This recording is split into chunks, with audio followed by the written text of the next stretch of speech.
Oh, hello. Oh, hello. And welcome to the Comic Queens podcast. I'm Alex. And I'm Annie, and we're super happy to have you here with us today. So it was kind of pointed out to us that some of our listeners actually are kind of starting to dip their toes into webcomics, not necessarily already fans. And for those of you who are not super crazy obsessed like Alex and I already are, it might be kind of hard to navigate the entire world of all of these different apps and all of the different options that you have. Mm-hmm. So today, Alex and I are just kind of wanting to come together to talk through some of the platforms that are the most popular, I would say, that come up the most in conversation, and just kind of give you a little bit of background of what the reading experience is like on those platforms, and if we have any recommendations for webcomics you can get started on. Yeah. So the first one we want to talk about is Toon. This is one that Annie has not really read any on, and I've only read a couple on. And the reason is because there isn't really anything that's easy to get started with. It's something that if you have something specific you're looking for, it's good, but it is a coin model, and the coins add up quickly. So if you're paying per episode with coins, it does add up quickly. I've read on there the No Moral novel and Tied to You. And the reason I even downloaded the app in the first place is because I saw on Reddit someone recommended the No Moral novel was on there, and I knew that I needed to read it.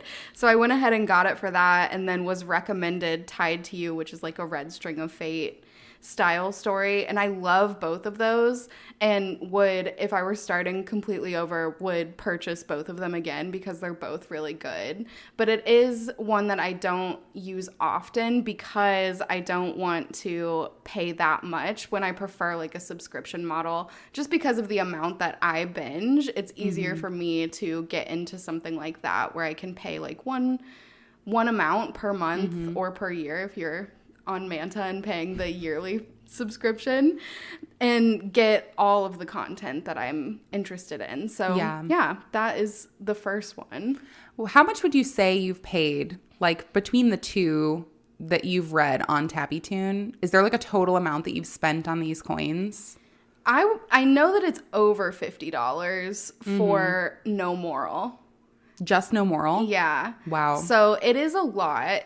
Yeah. I think. I mean, I would have to go back and look. It might be, I know that I've put over $50 in there. And for the two, it might be closer to that. But both of them, like, it is more expensive when you think about, I think the Manta yearly subscription is like $40. Mm-hmm. So you can get all of the content you want for $40 a year, or you can spend, $50 for one story. And so it just kind of depends on what you're looking for. Yeah. And if you're going to binge or not. Like if you're doing week to week, it doesn't feel like it's that much. But when you're putting, buying $50 of coins at a time and then using them to unlock the story, and it's not even unlocking the full story, you have to do more after that, then it does start to add up pretty quickly. Yeah, I know personally, I hadn't really gotten into Toon very much. Mm-hmm. I had definitely downloaded it and just kind of like browsed around, but really they only let you read like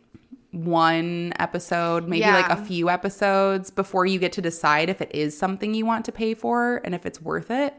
And realistically, like it's just behind that paywall, which makes it kind of hard to be a first platform to jump into. Yeah, it's definitely something that if you know what kind of stories you like, or you have recommendations from people who you have similar interests to, then I think it's a good platform to use.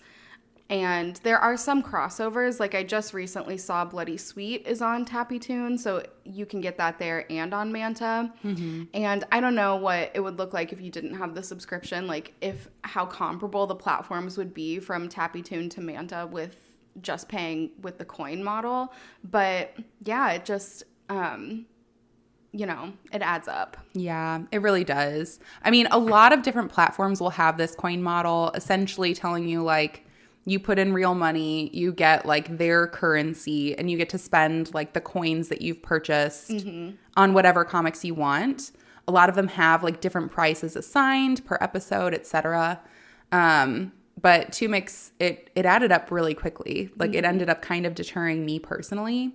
And I kind of am curious if these platforms that do like charge you more per episode to release, like what it's like on the creator side. Yeah, they may be better for the creators. We don't really know anything about the back ends and how those work. So who's to say? Yeah, but I know like as the reader, especially if you're just starting out and just dipping your toe, it might be one that's great if you're really wanting to like invest in one of the stories that you're really interested in. Mm-hmm. But when it comes to like just starting out, it's not as accessible. Yeah.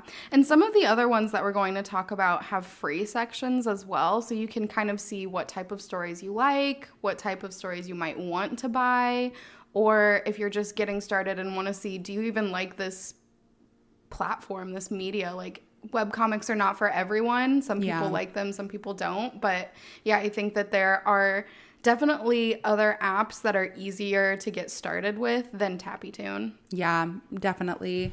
So moving forward, I wanted to touch on another platform that I personally use, which is Webcomics. This one I believe is based out of Japan. So it does have like a different kind of webcomic available. I know like a lot of the ones that we're talking about usually are like manhwa. But these ones are just a little bit different. It does have R19 content available. So for everybody who's reading a bunch of stories and you're like, man, I need a little bit more spice. This R15 just doesn't quite hit the spot like I want it to. There are different options available to you. But however, like very similar to Toon, you can read like the first few episodes, maybe like 3 to 5 episodes to get yourself started on a series. But then after that point, you are expected to either pay for coins, or fortunately, this one does have a subscription available. It is more expensive. So I would say, I think I had paid like 3 months at a time, and my 3-month subscription was like $17. So a little bit more expensive than Manta, but not by much. And realistically, there are like a lot of good original webcomics there. This is one platform I have not seen duplicates. Mm-hmm. So how Toon and Manta both had Bloody Sweet, which is a wonderful series. I haven't seen any duplicate stories appear on Webcomics. So that is something that's available. But I would say like I personally read one story. So like for me, it was cheaper to invest in the subscription for a little bit, kind of get a feel for the series. But like moving forward, it might be one of those ones that I just use to like purchase the coins for specific stories that I get interested in. The one that I've personally been reading is Hard Boiled Love, which is great. Not for everybody. It is R19, which means you can only read it on the browser version of Webcomics, not on the app. But Hard Boiled Love is a great story. It is kind of kinky, and, there are definitely like some lightsaber action, which if you're in the webcomic world means that it's pretty explicit, but they, kind of try to block out or like put like a ray of light over some, private areas. But ultimately it's a great story. I do like the platform, but again, it's one of those ones where if you're dipping your toe, I'm not sure it's like the perfect one for you, since it would only let you read a few episodes before that paywall. Yeah. So another one is Leezen. And this is one that Annie and I both have actually not really gotten into. I did download the app, but I just have so much that I'm reading right now that I'm trying to organize everything else first before getting into anything on Leezen. But it is one that I've heard a lot of people talk about. I know that there are a ton of popular stories on that one. It is paid, so they don't have a subscription. It is the coin model. And then they do have a free section, but you do have to be careful when you're looking at the free section, because sometimes things are free for like 3 or 5 episodes and then switch to paid. And they include those in the free section, which I think is a little confusing. But there are stories on there that are completely free. I just haven't gotten into any of them yet. Yeah. But I know that that's a popular app. And then one story that I've talked about before, Broken Melody, it's no longer on Manta, but you can find it on Leezen. Yeah, I do know that a lot of the Manta webcomics that we've read actually are on Leezen as well. Mm-hmm. So usually if you find something on Manta that you've read or that you missed, occasionally you can find it on that platform. But again, like with juggling so many different stories already between like 2 to 3 platforms, it's been kind of hard to keep up with. So yeah, but I will say like Leeson again, like when it brings up that coin model, that is personally for me a deterrent. And it's not always super expensive, but if it's not something you're wanting to invest into, especially early on, it might be something that like you want to wait and see if there are titles on there that you're interested in before you kind of invest all of the money. Well, and I think that model works better if you don't need to binge stories like we do. Like it would add up so quickly with the pace that we read. And I think that makes it a little less accessible to both of us, just because a subscription just makes it so much easier to binge, you know, a couple stories a week. Yeah, absolutely. I completely agree. I have personally kind of gotten into that little hole that you dig yourself into of like, I want to read this series. I want to be like on the fast passes, which we'll get to that soon. Yes. And those coins do add up for bingers. So I will say, if that's your preferred method of reading webcomics, usually I try to steer clear of that model because it really does add up quickly. Yes. Maybe over time, if you were able to pace yourself, it would be a little bit cheaper. But that's just not who I am. I know myself better than that. No self-control. No self-control, which is why I ended up getting a Manta subscription. Of course. Again, we talk about Manta every time that we are on this podcast. So if you have not listened to our other episodes, you want recommendations of all the different webcomics that we have read, that we suggest, feel free to give the rest of our episodes a listen because we couldn't possibly list them all here. Manta is kind of the perfect setup for Alex and I. Yeah. Mostly because it is a paid subscription, but based upon all of these other webcomic platforms, it does come out to be significantly cheaper just based on how much money Alex and I would be investing on like these coin models. Yeah. So you kind of get what you pay for. Currently, Alex and I think I have like 110 saved series that I'm continuously reading on Manta. And so again, like the fact that I can read all of that for a year and pay $40, it's significantly better for me. But basically, Manta is one that is somewhat easy to get yourself established into. It's hard to recall back to when I didn't have a subscription because I signed up very quick. I did too. I think after the first, so I started reading Semantic Error and didn't even make it like a day without getting the subscription because I started the story and loved it so much and thought, okay, I'm going to have to binge this. I can't wait for a daily release. I know. So the setup is essentially that you can, again, read like 1 to 7 episodes on some of these different stories to get a feel for whether or not you like it. But then basically they become a daily pass release. So without a paid account, you can read 1 episode every day. So for series that have like 120 episodes, you know, it's going to take you a while to catch up. And can you read 1 episode a day per story, or it's per like the whole app you per can read? Story. Okay. So you can get involved in like 50 different webcomics if you want and just Yeah. read 1 episode of them each day. But there is that limit, which, I mean, we have zero restraint. We know ourselves. But if you are wanting to get yourself established, the daily release isn't a terrible model to go based off of. Yeah. It is great for like just trying to dip your toe into different series, get a feel for whether or not you like them. It is also really nice because usually they are released on a very, consistent basis. They tell you when to expect new episodes, stuff like that. Something we have been running into on Manta is that a lot of our series go on hiatus for a few weeks, especially after the series are a bit more established, usually just so that the artist has time to kind of catch up. It says it's to focus on, creating the best story possible. And while it's super sad to go a few weeks without your webcomics, you're at least in the know of when the webcomics are coming out, when to expect the new ones, etc. So definitely recommend, if you are a binger, the $40 probably, if you've, explored the webcomic world, doesn't seem like that much money just based off of how much I've spent on coins on other platforms.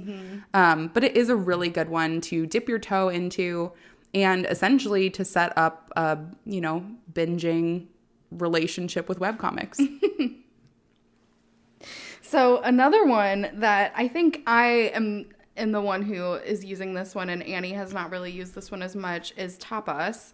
And that is one that I actually don't know. I think maybe the app was just recommended to me of like, you've downloaded 3 other webcomic apps. Would you like to download a 4th? And I said, sure, let me download this one too. They just said, you're already in this rabbit hole. Just keep falling further. Just go deeper and deeper. And I did. And I got Tapas. And it is got a lot of content on it that is also on Webtoon, which is another one that we read a lot. So I support some of the comics on both. Like What You Wish For and Eyes on Me. I read those episodes on Webtoon and Tapas. And they're shorter episodes. Like it's one panel at a time or a couple of panels at a time. Mm-hmm. So the pace of the show is much slower once you catch up. And it's pretty easy to binge because they're shorter episodes. So you can get through like 100 episodes in a couple of days, where you wouldn't be able to do that on some of the other apps where the episodes are longer. Mm-hmm. And I actually think they don't call them episodes. It's like chapter 1, part 1 or something, mm-hmm. part 2, all of that. And so I like this one. There is a lot of stuff on there that you can read without paying anything. You definitely can support the creators if you want. There's an option to do that there as well. But it's an easy one to get started in because there's a lot of content on it. And there's a lot of crossover with Webtoon as well. So a couple of the ones that I read on there are called What You Wish For, Eyes on Me, and Haze Shift. And there's like varying degrees too of consistency with the story. Like you said with Manta, it's pretty consistent. Everyone is either released on a cadence of like every 10 days or once a week or something like that. With some of these ones on Tapas and Webtoon as well, some of the schedules are a little less consistent. So that's something to pay attention to. Like Haze Shift is one that doesn't release regularly, but I love the story. There's only like 30 episodes or so it's easy to catch up on. And then it's just kind of like a nice bonus surprise for me if a new episode comes out. But I know that some people won't like that and will want to know like when the story is going to be told next and like keep up with that consistency. So that's something to pay attention to. You can look and see what the release schedule is. And if they don't have a release schedule, then that probably means it's a little bit more sporadic on when they're going to post. So if that's something that you're not interested in, just watch out for that. But if it doesn't bother you, some of those stories are still really, really good. Yeah.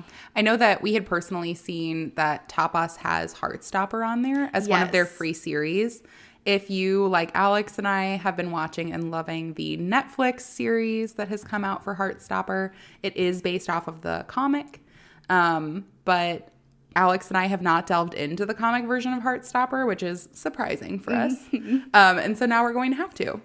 We definitely will have to. And again, that's one that's on Tapas and Webtoon. Yeah, there is a lot more crossover between those two specifically. Mm-hmm. And so because of that, I do end up reading a lot more on Webtoon. Yeah. Just because it's like one of the ones I've already had downloaded and I just kind of gravitate towards the familiarity, I guess. Mm-hmm. But Webtoon specifically is also just a really great comic platform. Again, there is so much content available. I do love, it makes it super easy to search by genre. You can find like a bunch of different series. I know personally, I've just read a lot of different webcomics on Webtoon just because they suggest them based off of what I've read. Mm-hmm. And I just get down this rabbit hole. But Webtoon is one of those platforms. It is great. There's a lot of free content. There is a lot of content as well that is bingeable. Yeah. So there are a lot of webcomics that are not behind a daily pass release or a paywall. There is, for the majority of the webcomics that I read, an option to pay coins to get ahead. Mm-hmm. So it releases usually on a regular schedule, and you can read like however many the creator has uploaded. You can read up to however many they've uploaded into the site ahead of their release date. Yeah. But I forewarn for bingers, that's where you kind of get yourself into that whole mess of paying coins to get, ahead. And then you're continuously paying coins to get ahead. Yeah, because once you've read those, then you still want the week to week. And you either have to let it catch back up or just continue to pay the coins. I know. And I got myself into some deep holes.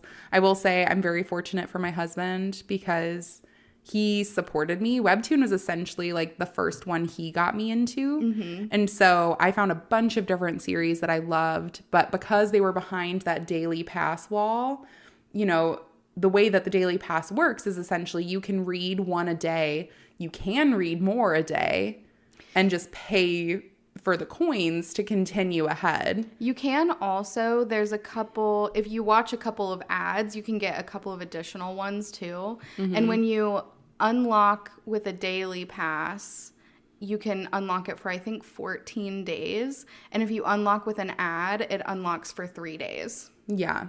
So there are different options. You can kind of read ahead.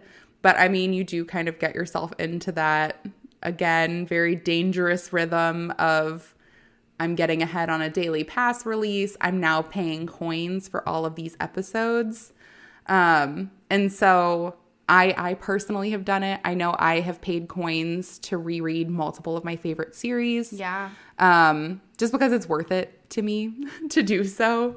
But to be fair, if you have the patience and the restraint, one, I commend you. And two, there are options for the daily pass releases for you. You don't have to get into paying for the webcomics.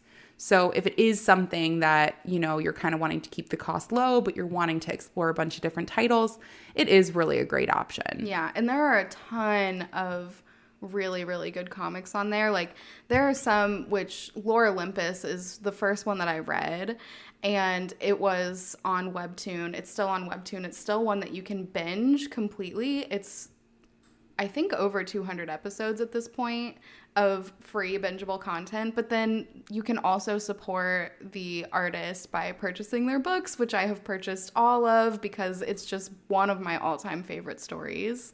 Yeah. So there are ways like to support the artist too and still get this content kind of, a nice balance. Yeah, there's definitely a nice balance. I know I personally have a bunch of different series that can be binged. Alex and I will be listing a bunch of the different series that we recommend from these platforms in the description. So please feel free to take a look at that as well. But again, if you're a daily release gal or guy, you can definitely do those daily releases. And if you want to binge webcomics, there's something available to everybody. Yeah. So I would say Webtoon is probably the easiest to get started with. So if you want to download just one app, maybe start with Webtoon and see what's out there. Yeah. Webtoon also has a quiz that you can take. So you can say what genres you're interested in, what styles of art you like. It shows you different art, and then we'll say like, what are you interested in? You can click all the different styles that you're interested in. So like if you don't like black and white, then you can click off the black and white option, and it just kind of puts together a nice recommendation list, which is also helpful because there is so much content on all of these platforms. It can be a little overwhelming if you're like, I don't know where to start. I don't know what kind of stories I'm into, but having that quiz to help you get started. I sometimes go back and retake the quiz if I'm looking for something that I'm interested in. Not right now because I have a ton that I want to read on my to be read list already, but it's nice. It's a good, like, refreshing little quiz to be able to take and say, I'm interested in something new. Like, I'm going to change my answers because I'm in a different mood. So it's a good app. Yeah, I think it's great. It's definitely wonderful for beginners. If you are wanting to dip your toe, there are great titles on all of these platforms, I'm sure. But also, again, like when it comes to that paywall and stuff, starting out as a beginner is totally fine. And there is content available for little to no cost to you. I do highly recommend that, on these different platforms, you can usually find a Patreon account for artists you love. So if you do want to support the creator, you can do so. It is just wonderful and great. And I adore supporting a lot of different artists on Patreon. Occasionally, like, I have to hop off of the Patreons to support other artists too. But, you can always do it on a cadence that makes the most sense. I highly recommend. These stories bring us a bunch of joy. So if you do love something that a creator is putting out there, that is one way that if you're not paying for their content somewhere else, you can also support them. Yeah. So highly recommend. But thank you so much to all for listening to us today. If you do have any questions on what stories we recommend on different, webcomic platforms, or if you want us to get started on a different platform just to kind of test out some new titles and review them for you all, feel free to reach out to us in the email in the description, and we would be happy to do that. Goodbye. Bye.